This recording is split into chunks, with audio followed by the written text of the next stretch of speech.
Let's go over to Shillong now, where after 3 days of unrest due to pitched battle between police and angry mob that led to imposition of indefinite curfew in affected areas, situation has improved slightly with no major incidents overnight.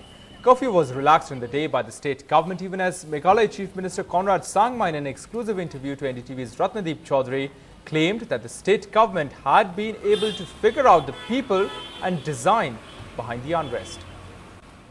Now we are joined by Meghalaya Chief Minister Conrad Sangma. Conrad, Shillong is known as the abode of cloud. It's a very peaceful place, but for the last 3 days, things have been not good here. Has the government been able to identify who these people are behind this kind of mob violence? What is the details that you can share with us? See, number one, this has been very much limited to a particular locality, and this has been limited to a particular issue about certain land issue that has been going on for the past 20-30 years. And one particular incident, a small incident took place, it sparked this whole thing. We have been in touch and engaged with almost all the organizations, all the people, leaders, headmen of all the localities concerned, and we have found that everybody wants a peaceful solution to this, and everybody doesn't want the agitation in any way to continue. In the first 48 hours, restraint was there from the police to ensure that innocent people are not affected, and we maintained that. And in the process, police has really, suffered a lot. 30 of our police personnel have been injured because of the restraint they did, and they did not respond. Respond means they were not aggressive. They were responding, but they were not aggressive. So right now, we have come to also understand, after catching a few people who were there, that there are people who are funding this particular program, this particular agitation. We have also found out that there are alcohol is being distributed to them, and that also not simple but expensive alcohol. And the police is investigating into the details, and we already have come out with certain leads in this, and very stern action will be taken against the people who are engaged in and indulge in financing this kind of an activity. And in the first first 2 days, which is 48 hours, our police, they maintained restraint. But today, from yesterday onwards, we have told our police that now that we know that these are people who are just coming to cause trouble, that we are going to act accordingly.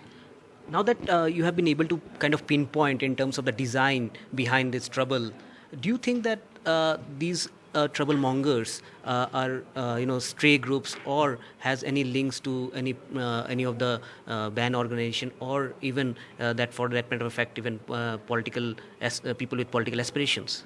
No, I think it will be inappropriate for me to say anything in that line right now. It is too preliminary, though we have got very, very strong leads and very, very strong information and inputs.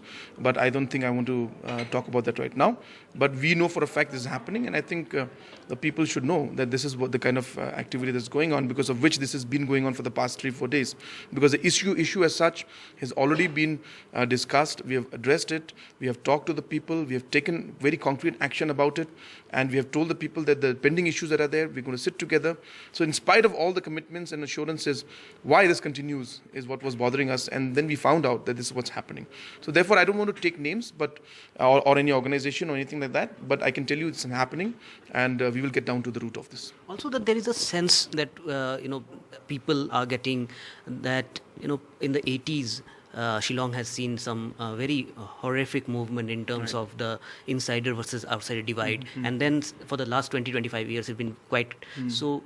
Do you think that this has also an elements to turn into a communal thing? No. I think I've been very clear. I think today even the communities that have come from Delhi who are concerned about this, when they were in Delhi they had a different opinion, but when they came here they engaged with so many of the other communities, and all of them have said that there's no problem. We are moving around. Our work is continuing.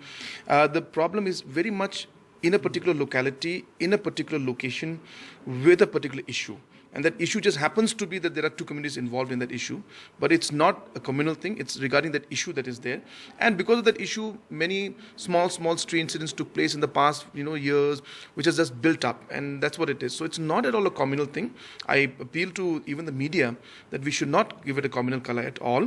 It's an issue that is very much based on a particular location, and which we will find a way and we will resolve. One last thing: the fact that you said that it is dependent on a local issue, and it seems that governments in past have allowed this issue to brew, and that's why there have been strains. No, it's not about allowing to brew or not, but obviously, it's about a land, and therefore there are claims and counterclaims, and then there are cases, and there are different memos given. So we need to look into that, and maybe the past governments tried to resolve it, they didn't find it, but we are committed to it, and we want to find an amicable solution. We want to ensure that everybody is taken on board, and we find a way forward in this. Thanks a lot for speaking to us.